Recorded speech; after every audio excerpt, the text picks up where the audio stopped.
Hello and welcome to this edition of Diaspora Central with Gil Ingles.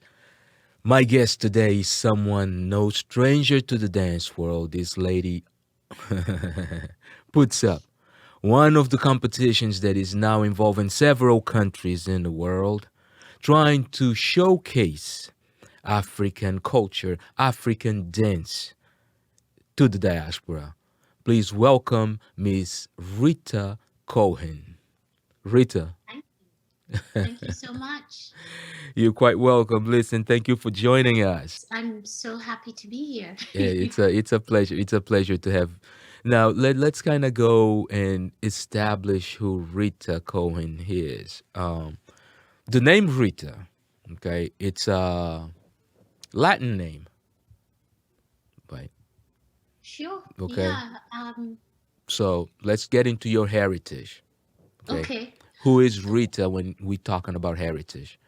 Okay. Heritage-wise, I'm actually from Accra, Ghana, in West Africa. Okay, And Rita, my first name, happens to be, at least from my generation, mm-hmm. uh, our parents would pick a name from the Bible, if you're Christian, Okay, as your first name. mm-hmm. And then your middle name depends on your ethnicity in your country. So, for example, my middle name is Koko, Mm-hmm. which signifies that I'm the second born daughter of my father's side, Okay, who is part of the Dange ethnicity in Ghana. okay. And then my mother is Ewe, but I don't have any of that except for the language. That's probably the first language I spoke. Got you. And then my maiden name is Adiko, Okay, and then my married name is Cohen. Cohen. So, That makes up for the Cohen. So yes, heritage-wise, you are by way of Ghana. yes, All right. The gold, what do they call the it? former Gold Coast. Gold Yes. Coast, yes. Now, have you gotten any of that gold here for us? I wish. No, I think you do. I think you do. You know what? I think what happens is you got the gold. It's just that you got it in the form of art, dance. Yeah.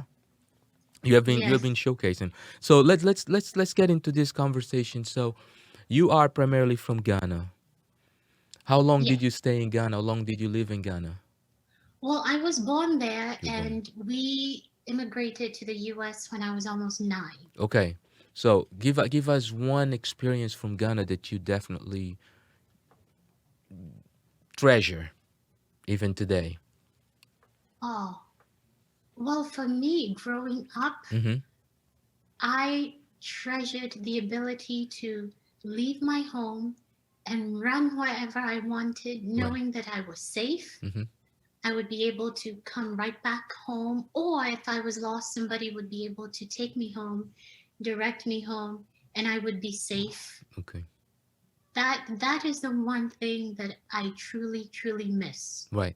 Now, are It's you not like that here. got you? Are you a mother now? Oh yes, I'm a Yeah. mother too. Okay. How old are they, if you don't mind me asking? They're actually adults. Okay. You can say their names. It's okay. Okay, our daughter Chloe Okay. is 22. Okay. Oh my goodness. And our son Orion Mm-hmm. is 19. Oh, okay. So they not adults. Adults. They young. They still pretty much under your care in a way. Yes, Yeah. They definitely. mom and dad are still the guiding force, right? Because it's interesting, and I'm gonna share this with you. I don't know if you know, crows live with their parents until the age of approximately 22 years of age. That's why they're so intelligent, right? Because they get a lot of the wisdom from their parents. I'm just I'm stunned that you mentioned crows Right. because our son has been very interested in crows. Right. And he did say that they're very intelligent, but Very. I'm not sure if he knows that fact. Yeah. Wow, Yeah. Yeah. 22? Yes. 22. Yes. They actually they the one. I guess I don't know birds. I don't know if they flock or what would be the correct term, but It's actually a murder okay, a of murder. crows. Yeah. So yeah. Wow. So all of a sudden I feel like an assassin here. I just assassinated whatever. I called him a flux, so this is supposed to be a murder. Yeah. Yeah, but anyway, so two children from Ghana, leaves Ghana at age 10, headed straight to the U.S. or did you stop anywhere else? Oh no, we came straight to the US. Mm-hmm. We were, when I say we, it was my mother and Mm-hmm. my older sister and I Okay, were supposed to have come years ago because my gotcha. father came here first. Okay, Um, uh, an African American couple from this area, from Virginia Beach, where mm-hmm. I live Okay, now, interesting, yeah, came to Ghana and visited and just were really taken with my father right. and thought he was wonderful. So they sponsored him to Oh, come. beautiful. Yes, and he came and he finished his education. Mm-hmm. And what I've been told by my mother, what was hoped to have been maybe 1 year or at most 3 years Mm-hmm. turned into over 7. So he came when I was 13 months, Right. and then I was not able to reunite with him and come here and live with him until I was almost 9. Wow. Yeah. So throughout that entire time, you're just living with mom. Yes, and I have a very, very vague recollection Mm-hmm. of my father visiting. I Okay. believe he had visited twice Mm-hmm. um, in that time, but I only very, like on the fringes of my memory, only remember one time. Yeah. So yes, we were with mother, Mm-hmm. and my mother is amazing. I still sometimes I cannot believe everything she went through on our behalf Right. when my father was here. Mm-hmm. And yeah, just, So that means you come from a strong lineage of women. oh Yeah. yes. I come from a long line of very, very, very strong women. Mm-hmm. Um, not necessarily physically, Right. yeah, mostly physically, but emotionally, mentally Right. driven, just incredible Right. and amazing mothers. There you go. The well put together. Hmm. Yeah. Well put together by God, because only God can do that. That's right. Yeah, only God can do that. Now, what was your port of entry in the US? New York? Oof. I want to say Detroit, Detroit, okay. I think. You think. Okay. Yeah, that at that time we Mm-hmm. came through Okay. Pan Am Airways, and Yeah. I want to say it was Detroit, but I'm not sure. Okay. But my first memory of the US Right. was my mother, my sister, and I, each of us were holding one of her hands, Mm-hmm. and we came to an escalator, Okay. and it was really, really long, Right. and we had never seen anything like that, so we were afraid. Got you. Because, you know, you see the metal teeth of Right. the escalator disappearing, and Right. we thought we would disappear with it too. And I specifically remember a man, Mm-hmm. a Caucasian man came. Right. He stopped and he didn't say a word. He looked at Right. us, he assessed the situation, and he guessed, probably based on the looks of my face and my sister. Right.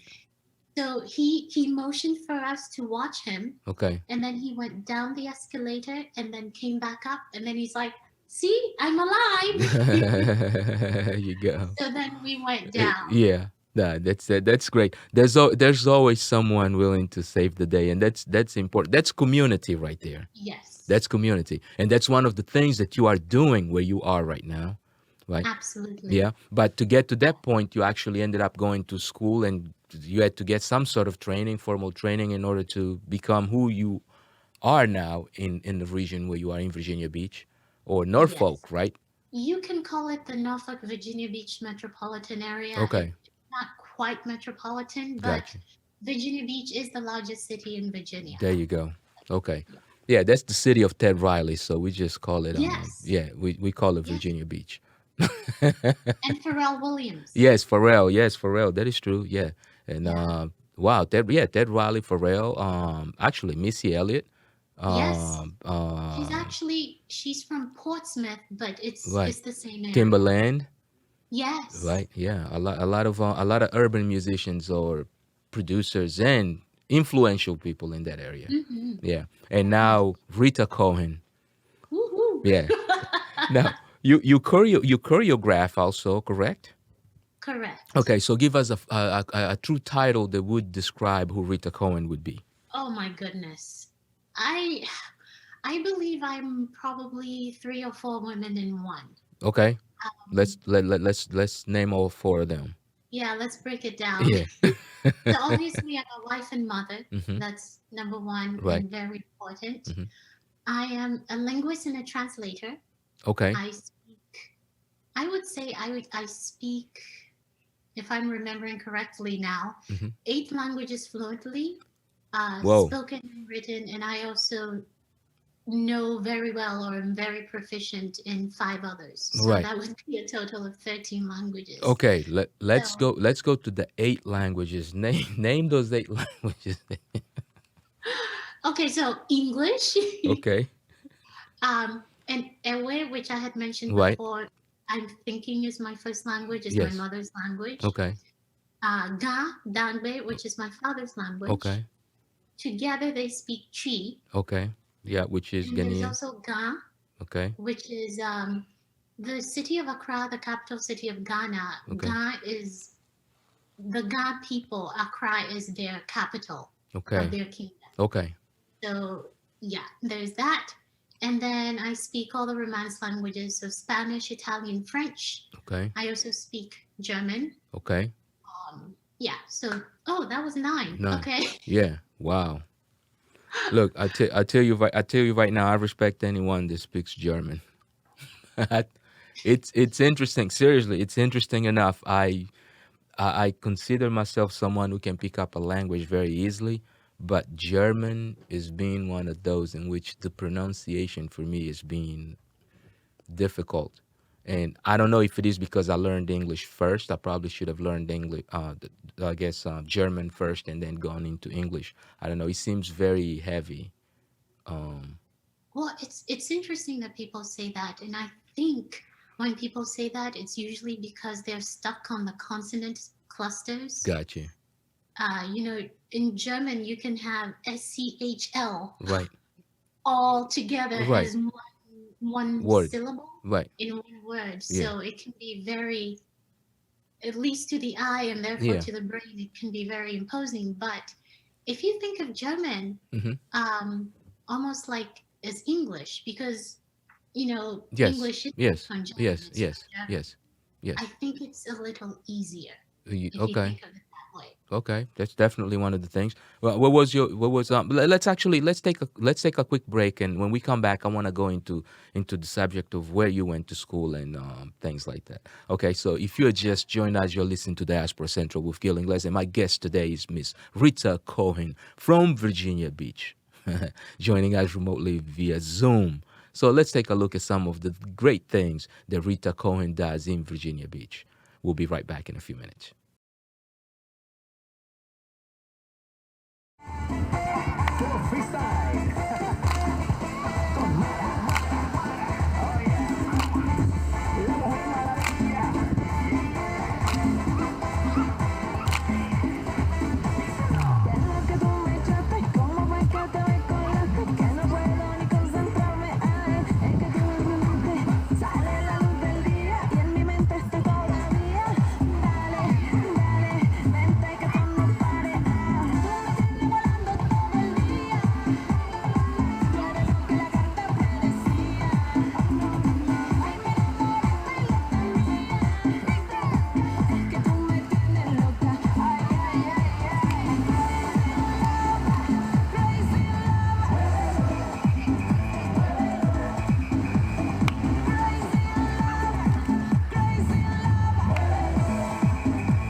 And we are back. If you've just joined us, you're listening to Diaspora Central with Gil Ingles. My guest today is Miss Rita Cohen, a choreographer, a dancer, a cultural ambassador by way of Ghana diaspora. Stand up, because Ghana is well represented today here Hey. on Diaspora Central.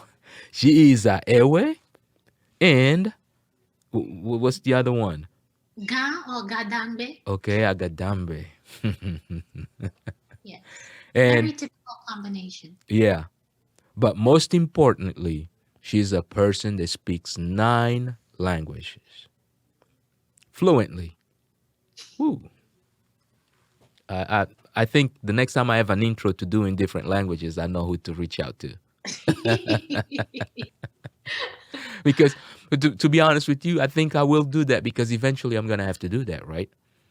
Yeah. Yeah, Eventually I'm going to have to do that, because if it is Diaspora Central, it should represent all diaspora cultures. absolutely. Yeah, and we should try to do all languages. But you didn't get to 9 languages just by sitting around and reading books. You had to get some sort of an education. You formally educated. So let's talk a little bit about that. What school did you go to? At 9 years old in the U.S., you pretty much had all your entire education here. Right. Mm-hmm. I remember primary school, class 1, Mm-hmm. class 2 perhaps, Okay. and then when we came to the US, I began 4th grade. Okay.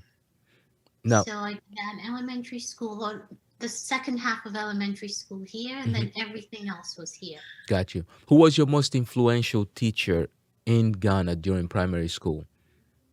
Or the one that you believe that is somehow helped you forge the personality or the person that you are today? Either one or multiples. I'm laughing because this is apparently, no, and I remember this, but this is how my education began. So Okay. I was in primary school, Mm-hmm. and in Ghana and in most of Africa, we have corporal punishment. Okay. So if you're in school and you do something wrong, you're going to get hit, Right. either with a ruler, or Right. you go and pick the stick, the Right. switch, you Right. get hit. So as a 3 or probably 4-year old, I didn't like this, and I Right. tried at all costs to avoid being hit. Gotcha. So I tried to be very good. Yeah. In primary school, one day, someone in the class did something, and sometimes the teachers punish everyone. Right. No. I said, no, no, no, no, no. Now you have to remember, I think I'm 4 years old at this point. Right. So the teacher has gone around punishing everybody in the classroom, and Right. I stood up. And I raised my hand, and the teacher Right. said yes. So I stood up, and I said, and I remember I was not speaking English yet. I Right. said, Maya Chien, Mhm. which in Ga means I'm going home. Okay. And I remember the teacher could not say anything. It was almost like, what is going on? And I Right. kept insisting, Maya Chien, because I knew if I did not leave, Right. then I would cry. Right. And even at 4 years old, I had my pride. Got you. I was not going to cry In front of- because I was hit for something that somebody else did. Got you. So I took everything and I left and ran home. And I remember I came home and my mother said, what are you doing? And I told her what happened. Number 1. Number 2, I had to leave. And number 3, I am not going back to that school. Yeah. And she thought I was kidding or I was a child. I said, no, I Yeah. am not going. I set my foot down, Mhm. and then so she had to register me in the next level. Okay. So then I went to class 1, and I Alright. was the youngest one there. Yeah. I did great. I think I was always in the top 2 or 3 at the worst. Yeah. And so that was one memory. And then the other memory was my teacher. Mm-hmm. In Do you remember the teacher's name? my memory gets confused. I know it was my last teacher before I came here. He was Okay. a man, and he was very quiet. He was very strict. Mm-hmm. And the biggest praise he ever gave me was he looked at me and smiled. What a praise. So What a praise. He looked at you yeah, and he smiled. it's something I just remember that. And it's so interesting because almost a year ago, Mhm. wow, it's that quickly. my husband and our children went back to visit Ghana. Okay. And we met up with one of my aunts, and my husband asked her, "What do you remember about Rita? How was she as a child?" And Right. she said, "You know what? Even from the youngest age, she always did what she was going to do." So And I said, "Oh, okay. Now it makes sense. Now I right. understand who I am." Very independent. Yes, You knew yes. what you wanted. Now, did you already at that point in time know that you wanted to be a choreographer or involved in the arts and No, dance? I And was going to be a doctor. you wanted I to be a remember six medical years doctor, that I said is? that I was going to be a doctor, which is quite interesting because at that age I was already part of the school dance team. Okay. Wow. I was actually the youngest person on the dance team, Wow. and there was some kind of conflict where they were going to a place called Alubushi, Okay. and they were going to dance as the team and represent the school, and we had practices and everything, and then they left me out. And Hmm. so I went home to my mother and I said, "No, I know all of the dances. I practice. I'm on the team. Right. Why?" And apparently it's because I was the youngest. But again, my mother, being the person she is, Right. took care of that. And I ended up dancing at that performance and I got a lot of money thrown. There you Uh, go. You so, you made it you made it rain. yeah, that's right. That's right. You, But yeah, I had been dancing and even singing hmm. for as long as I can remember, but for some bizarre reason, I chose to be a doctor. Wow. So I went to the University of Virginia on a Okay. full academic scholarship um, Great. as an ECHO scholar, which meant I did not have to declare a major. I could have an interdisciplinary Right. course of study, Mm-hmm. and also an achievement scholar, Okay. which paid for my tuition. So Right. I had zero costs Got you. going to UVA. I was pre-med, and then interestingly enough, in the fall Mm-hmm. semester of my first year, I did not know this, but I had hyperthyroidism Okay. or great disease. Okay. My metabolism was super high. I Yeah. was eating everything but losing weight. Right. I couldn't sleep. My concentration was off. Yeah. And eventually, in April of the second semester in the spring, Mm-hmm. um, I went to a doctor and everything was corrected. But it Okay. was through that treatment and having to go to the hospital Mm-hmm. and being a patient that I realized I don't want to be a doctor. Got you. So that's when that's when the change happens. That's when the change Yeah. happened. And actually, I declared a music major. So Mm-hmm. I left UVA with my Bachelor of Arts in classical music. Got you. So And I'm sure you can relate. My okay. parents were not happy. I can see right now, no African parent is going to be happy if they are in the United States of America, the land of opportunity, That's have a right. child who has the opportunity of going to medical school, who is intelligent, smart, and everything that she can be. She has all and every single thing necessary to succeed at that field of being a great doctor. She decides to go for a degree in classical music. That's right. An African female in classical music. Oh my. How did your parents react? I just how was that reaction from them, and how did that make you feel? I guess what driving points came from that conversation that told you that, you know what, that probably inspired you to ensure that you were going to succeed at what you were making, at the decision that you were making. Well, we had the iconic ah. and, and my father said, "Oh." Let's just say that, like I said, they were not happy. That's your daughter, And right? I'm sure that they, that's your they daughter came out. That is your daughter. That's not my daughter. That is your daughter. that's Not right, my I'm daughter. sure That's your daughter. somewhere, somewhere. But disappointed is an understatement. Right.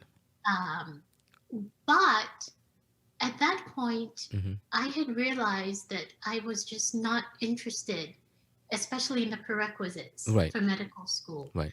Um, through the illness, I had lost a part of my brain that Hmm. would process. Got you. those things, Yeah. I did not. I tried taking chemistry twice, Yeah. and whereas Joking. before it was easy, I could Right. understand everything, and probably now I can. Yeah. But at that time, I just, You weren't feeling it. yeah, I was not feeling it. The Yeah. focus was gone. The focus was off. Right. But the one thing that I had always had was Mm-hmm. still with me, which is Okay. music. Got you. So it for me, it was a natural Eh, progression and a natural selection. But again, Right. they didn't see it that way. Yeah. So And probably what therapeutic happened? also. I'm sorry. And probably therapeutic also. Yeah. Yes, very therapeutic. Yeah. Very therapeutic. Mm-hmm. I also got into the theater department. You know, I auditioned for and got a lot of roles Mm-hmm. in musical theater, and I just, yeah, I experimented with being other people through acting Yeah. and singing and dancing. The therapy absolutely was Yeah. there. Got you. So, excuse me, based on my parents' reactions Mm-hmm. and they telling me that they would not support me, I was determined that they not support me Mm-hmm. in this endeavor. So I got another scholarship to the Manhattan School of Music Okay. in New York, Yeah. and that's where I got my master's in classical voice performance. Okay. Whoa. So you got pipes. Yeah, yes. Okay, let's take another break and we'll be back because we definitely in a gold mine here. Let's you are listening to Diaspora Central and my guest is Miss Rita Cohen, and we have just found out that she actually has pipes, classical music, singing voice. We'll be right back.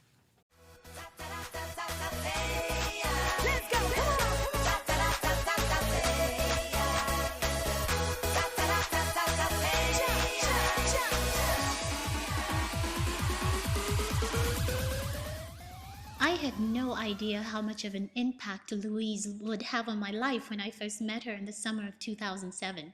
She had just had a mastectomy and was going through chemotherapy, but she was full of energy and enthusiasm when she found out that I was organizing and planning a concert for the National Breast Cancer Foundation as a fundraiser.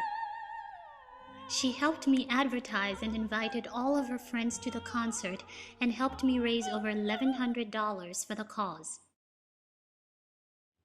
Zumba fitness has become my passion, and I cannot think of it without thinking of Louise Cho.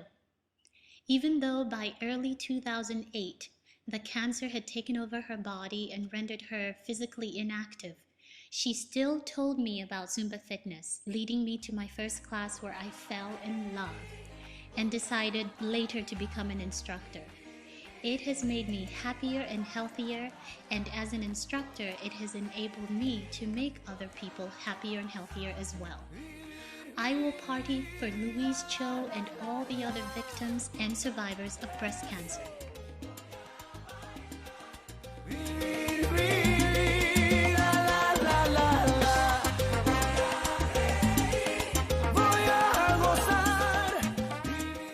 And we are back. If you have just joined us, you are listening to Diaspora Central with Gil Ingles. And my guest today is Miss Rita Cohen, classical music trained. Rita Cohen, you all about the arts. Yes, Wow. I I firmly believe that the arts is a head to toe Mm-hmm. field in which you don't just play the piano, you don't just sing, you don't just dance. Everything you do, you use your entire body, you Mm-hmm. use your brain, you use your soul, your emotions, your physical Mm-hmm. embodiment Right. of what you hear or feel. Mm-hmm. Um, excuse me, and that has actually informed what I have done Okay. since taking a break from singing. Gotcha. It's interesting because when my husband and I met, Mm-hmm. I was in my second year and last year of studies, Okay. and I had auditioned for Broadway, had many callbacks. I had auditioned for many young artist programs Mm-hmm. with opera studios. And the funniest part of the whole thing, or the biggest irony, is Mm-hmm. the one place that offered me a position, Virginia Opera, Okay. did not do it until I was in my 8th month of pregnancy with our daughter. Oh, wow. So I could not take advantage. Yeah. And then, ironically, we ended up moving down here anyway because that's where my family is. Okay. Uh, and then I eventually did become a young artist with Virginia Opera, and I did sing with that. Okay. So It, it's funny how life works. yeah, its Sometimes own things are timing. meant to happen. Yeah, its own timing. It had its own Yeah, timing. Right. yeah, That's God. That's God. Right. That's God. mhm, Only God can do that. Only God can do that. absolutely. That is God writing life. So now we are in Virginia Beach. We're back to Virginia Beach where I left. And this is the year 2000. Yeah. And I was still singing. I was still flying back and forth to New York, Philadelphia, Hmm. doing auditions. And one of the biggest roles I had was Tremonisha, which is, if you've ever heard of Scott Joplin, he's known for Yes. ragtime music. Yes. Well, he Yes. wrote an opera that Okay. is called Tremonisha. So this was with the Paragon Ragtime Orchestra based in Pennsylvania. I forget where it is. Okay. But anyway, I was chosen to sing the title role, and I sang it with them for 2 seasons of touring. Got you. Nice. And then after that, it just became overwhelming with 2 children, Yeah. and I decided I needed to take a break Got you. to focus on them. Got you. And And that's what is that what lands you on on the space where you are today. exactly. Right. Now, give our audience an understanding of exactly what that space is and how that came to fruition, some of the challenges and the journey to actually get to that point, right? Because you are a mother with 2 children, you have an actual career that requires a lot of traveling, you're not willing to sacrifice some of that because of the family, right? So Correct. take us through that journey right there. Okay. So, of course, I make the decision to stop or Hmm. take a break, but then what else do I do? For the past 15 years at that point, that's all I've been doing. Right.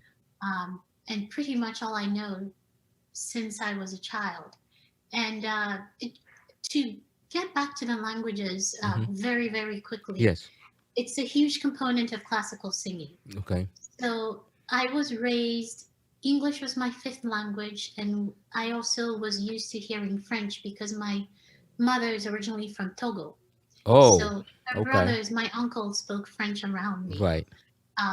But then I began with Spanish in middle school. I have Hmm. been speaking Spanish for over 30 years. Okay. That was the first foreign language I learned. Right. And then when I got to college, I added Italian, German, and then I also wanted formal French Got you. education. Right. So at some point, I was taking courses in German, Italian, French, and Spanish all at the same time. But anyway, I did Right. well. I Right. loved it. I Right. loved it. Right. To get back to this, so I did take a break. I didn't know what to do, and I had one final recital that I decided would I called it recital en rose, Hmm. which is a recital in pink or Yeah. pink recital, Yeah.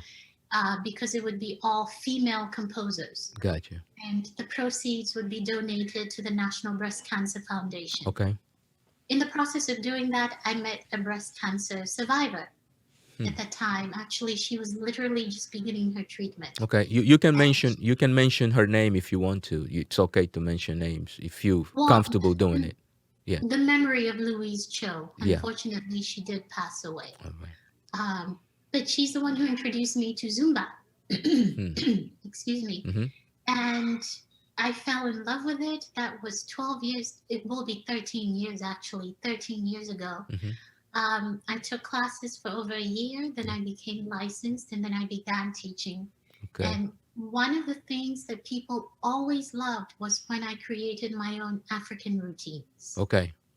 So that was a springboard for me to create my own, what I call African heat, Got you. which is somewhat like Zumba, except in the middle, you actually learn an African routine. Hmm. So we use all African moves to African music, Right. whether it's traditional or the latest Afrobeats. Yeah. And at some point, I became what's called a Zumba jammer, which is through a rigorous audition process where the Zumba home office selects instructors to teach other instructors their choreography, which is Okay. what I've been doing for the past 7 years. Gotcha. So that is Um, a Zumba Zumba Jammer Zumba jammer. or ZJ. Okay. Wow. Yeah.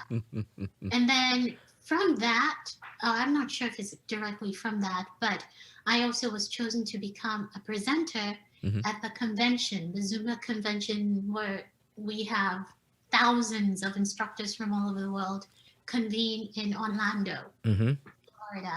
And in 2018, I developed Vocal Flow, which is The- my own original session along with a friend of mine. She's a mezzo soprano mm-hmm. in Ohio, also a Zumba instructor.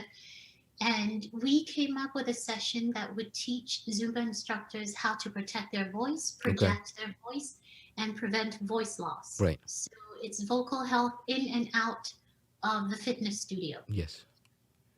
And then I put myself, as I've been doing all these years, Mm-hmm.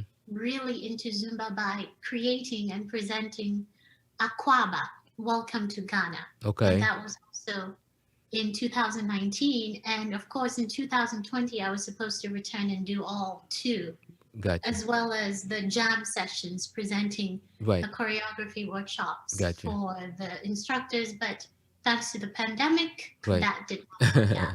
Yeah.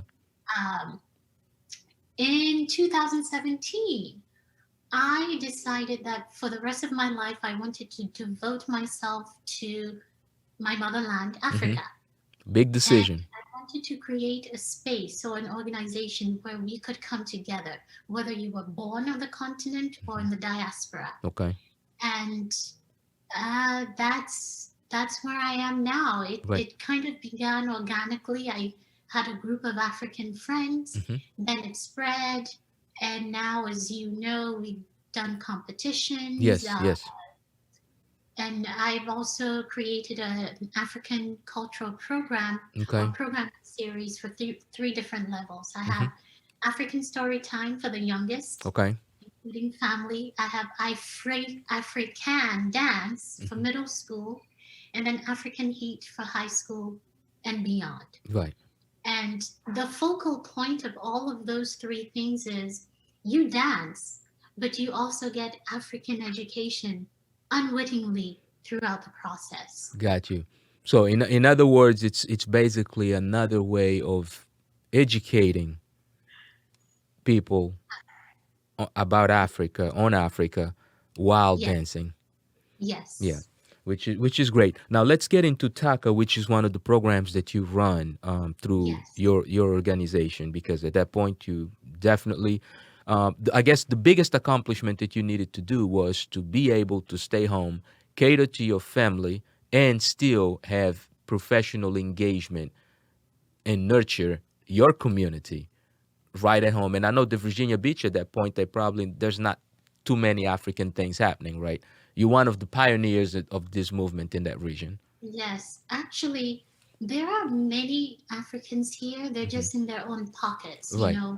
Nigerians are with Nigerians, Ghanaians are with Ghanaians, Hmm. etc.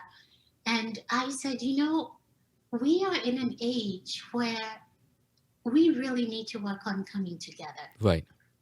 as an African community, Yes. especially down here.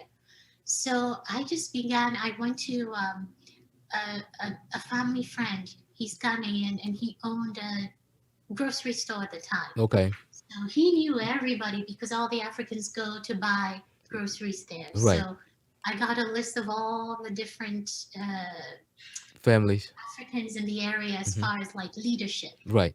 And I began contacting them and I said, let's do this. This is what's happening. Hmm. And our first event out of that was something called Afromania, Okay. where we would focus on one or two countries and we would get high schoolers involved, college students, and we would give them different assignments that they present to the public, Hmm.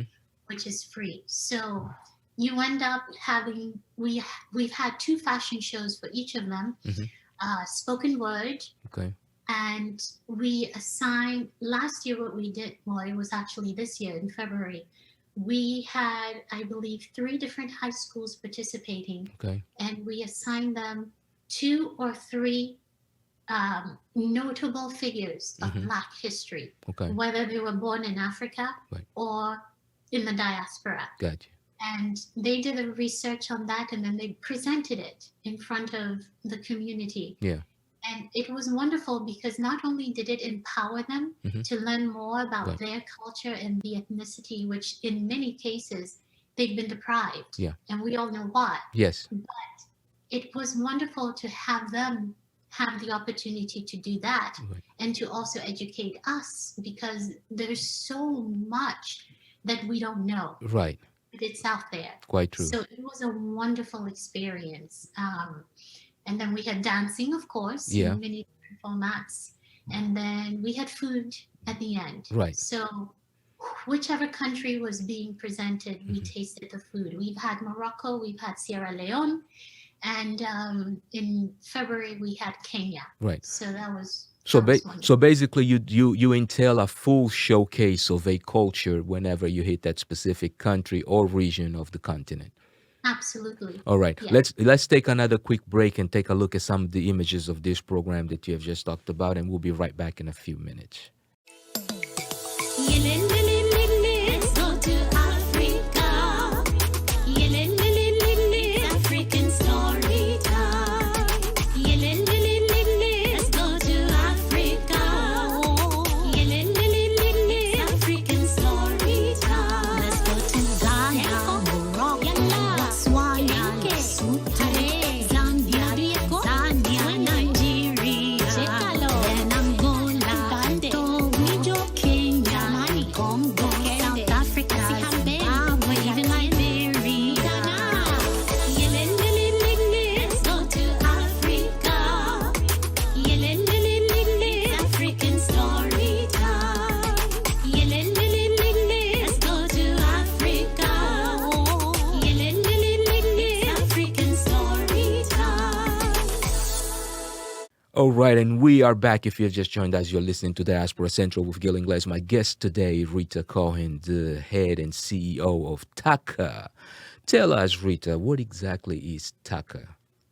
TACA stands for Tidewater African Cultural Alliance. It is a 501c3 nonprofit organization whose mission is to bring Africans and others together through community outreach, community service, and cultural arts and events. We envision an Africa, or a people of Africa, that are connected from Tidewater, specifically Hampton Roads, to the continent and beyond. And we want to celebrate our culture, and we want to educate everyone, whether you are of African descent or not, about our beautiful culture. And then we all want to cultivate the strengths of our people so that we'll be better united, more unified and connected, and we will be able to achieve all of the potential that we know we have without limitations, whether they're self-imposed or systematic limitations that have been imposed through years of injustices, usually on, actually it's not usually, on both sides Right. of the continent. So it's just a way for us to come together and feel united and empowered through our rich culture and heritage. Right. Now, one of the, I guess, one of the things that many people, especially in the diaspora community, tend to at times avoid when it comes to community building is that sense that, oh, someone is going to be the boss, someone is going to be telling me what to do, I don't have time, I'm here to make money, I'm here to work. But there are actually other great aspects of engaging yourself in that from a community perspective, from a perspective of leadership, from a perspective of engagement, and being able to educate and being informed and able to inform others. How challenging is it been for you to engage the community? Oh, it's challenging. You know, our African people always know what's best for Don't them. we? So that, in a sense, has been challenging. Of course, also being a female. Right. Um, but there are very many like-minded people here, Hmm. and so that's what I lean on. Hmm. And for example, the board, the executive board, including myself, is 9 people who are so different, but yet work together so well, Hmm. maybe perhaps because of our differences. Right. So for me, it's not about telling people what to do. Hmm. For me, it's about listening to people and learning from and with people Hmm. so that we can actually elevate our people. And it's it's service. So when you're a servant, you're willing to sometimes sit back Right. and listen Yeah. and consider things that you would not usually consider. Yeah. So it has been a wonderful experience for me. Hmm. I have learned so much about building and creating and maintaining relationships. And as much as I thought I knew about Africa and its people, Hmm. I keep learning so much. And it's been there have been some frustrations, but Yeah. for me, the joys and the successes, especially in our youth, Right. have outweighed Yeah. all of them. And So this part of the journey also, you can't grow if you don't have those frustrations, right? You become stagnant, true. becomes boring, because That's right. there are no challenges, there's no need to create solutions, and we only grow Exactly. when we able to find solutions to problems that come across.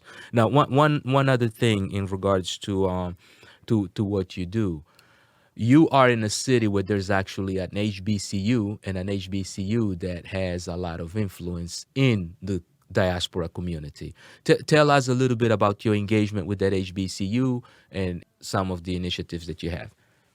Absolutely. Well, we actually have two. We have Okay. two HBCUs. Okay. The one closest to me is Norfolk State Hmm. University. Okay.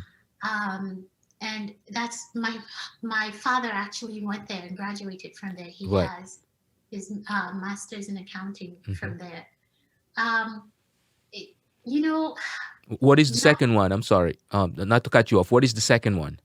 the second one is Hampton Oh, University. Hampton. Yes, Hampton. That's right. Yes, Yes. and that is a pivotal HBCU Right. because the first, the very first African slave who stepped in the US continent, in this country, actually came through Hampton, Hmm. through Port Comfort from the country of Angola. Yes. So having that connection is incredible. So many people have gone through, if it's not Hampton, if it's not Norfolk State, but then other African, even African leaders have come to this country to attend Hmm. HBCUs. So there is a huge connection between Africans of the continent, even the leaders, the leadership, with Africans of the diaspora. Kwame Nkrumah went to Lincoln University, which I believe is in Pennsylvania. Right. There have been many others. Yeah. So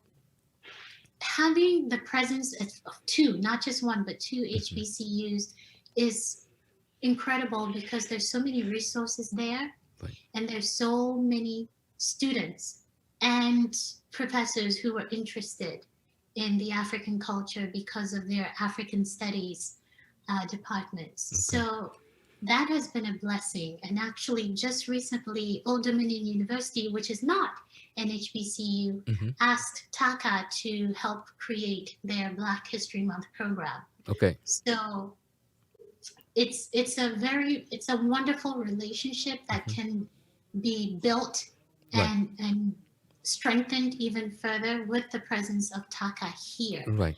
That we would be able to actually take those resources Hmm. that they have and put them back into the community Right. rather than disperse them out into some, academic or academia world that Right. nobody avails of who Right. lives here. Right.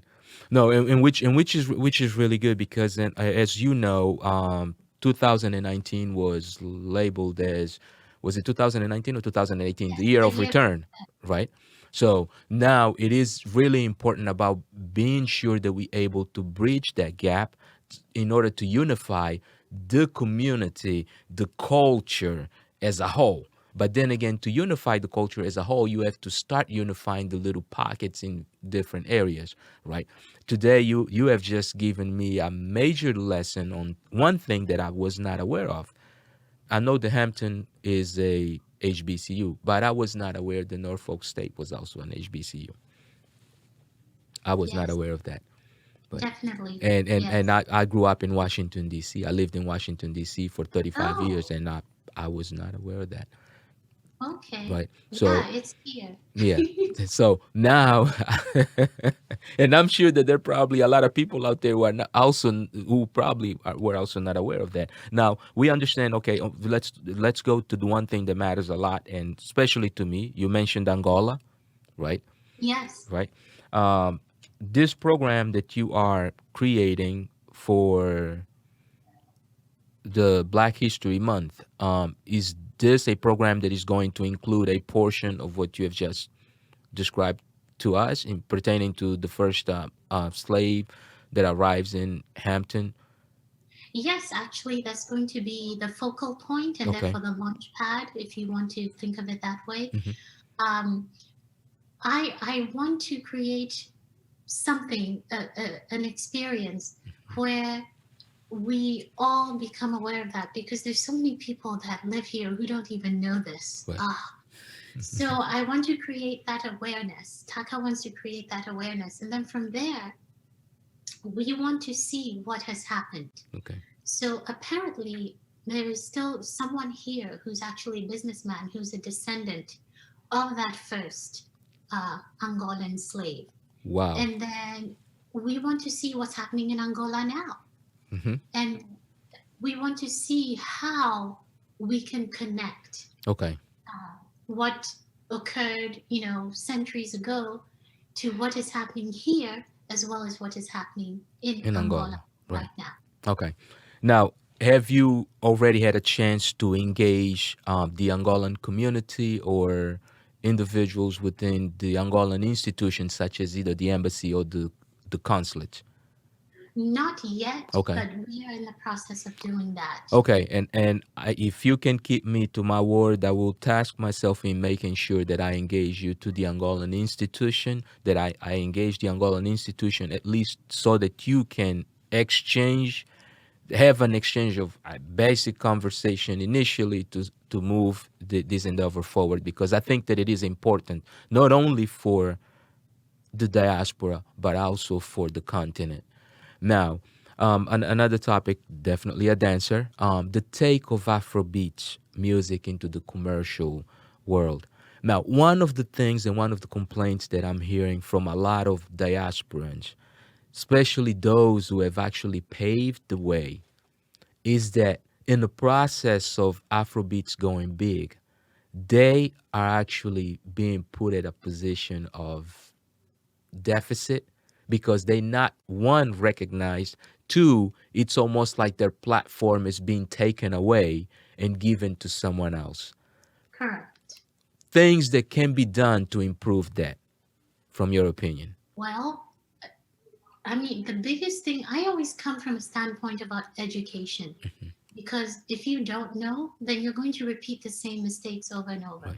But if you do know, then you are able to correct yourself and then at the same time correct others and prevent them from making those same mistakes. Indeed. So if we go all the way back to the origin of Afrobeat, Right. the actual word, Mhm. and we look at Fela Kuti Right. and what he wanted to do and tried to do, then I think we will have a better understanding perhaps of how to go about this. So I have seen a lot, and I know that the African diaspora is humongous Yes. right now. Yes.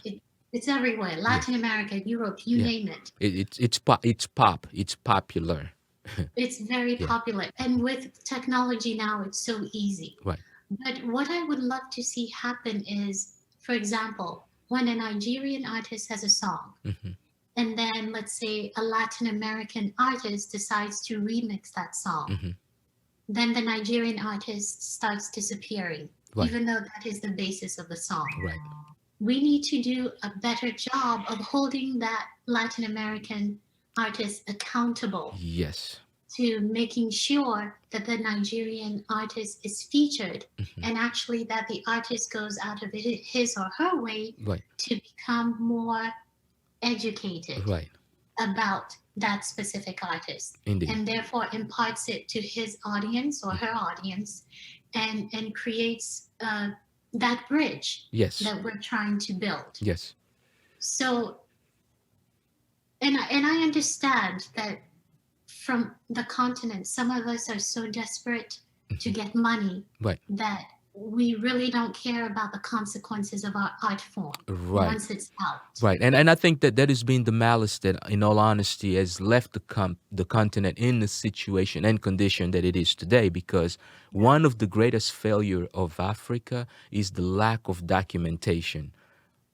We always let others document stories for us, and that's part of the reason why I started this platform, because I want to document the diaspora history from the mouth of those who are living it, from the mouth of Yes. those who are doing it, so that they themselves know that, you know what, we have a Diaspora Central Network, a home where we can tell our stories, understand what is going on in our environment, and be able to portray to those who may not quite know or understand what that environment is like.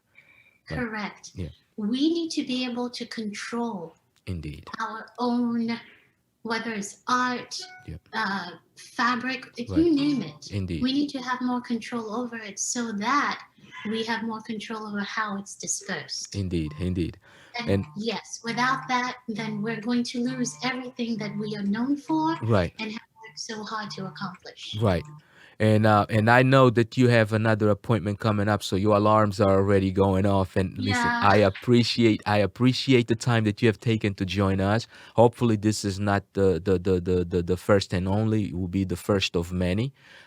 Just remember that your favorite program is Diaspora Central, and do not hesitate to reach out to us for any initiative that you may have on what we can give you a hand in. So, in other words, Diaspora Central is home for you.